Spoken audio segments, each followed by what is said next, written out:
તો ગાય આ ત્રીજો દિવસ છે. ત્રીજા દિવસે અમે ધાબા ઉપર સુવા માટે આવ્યા છીએ.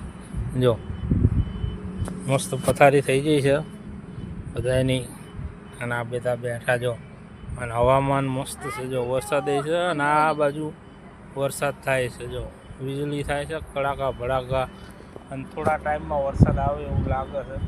2-3 દિવસથી અમે હેરાન થઈએ છીએ, અને પછી વરસાદ આવે એટલે અડધી રાતે ભાગી પાછું જવું પડે.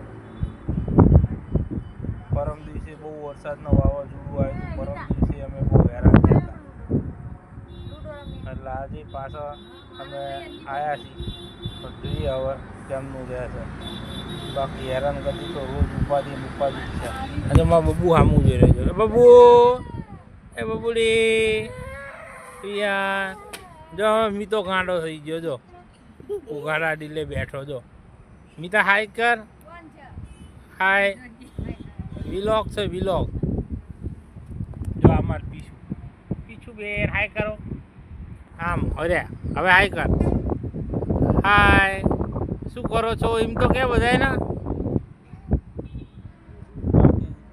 જો પવન આવે છે મસ્ત દુનિયાનો, મજા આવે એવો. અને તારા મારા ગાયબ થઈ રહ્યા છે. સબસ્ક્રાઈબ કરો, અને આપણા 1000 સબસ્ક્રાઈબર જલ્દી પૂરા કરાવો એવી વિનંતી તમને છે દિલથી. એટલે જલ્દી સબસ્ક્રાઈબર પૂરા કરાવો 1000. બીજું વધારે તો કંઈ નહીં કહેતો તમને. બાકી હમણાં વરસાદ આવે તો આગળનો બ્લોગ કન્ટિન્યુ કરશું.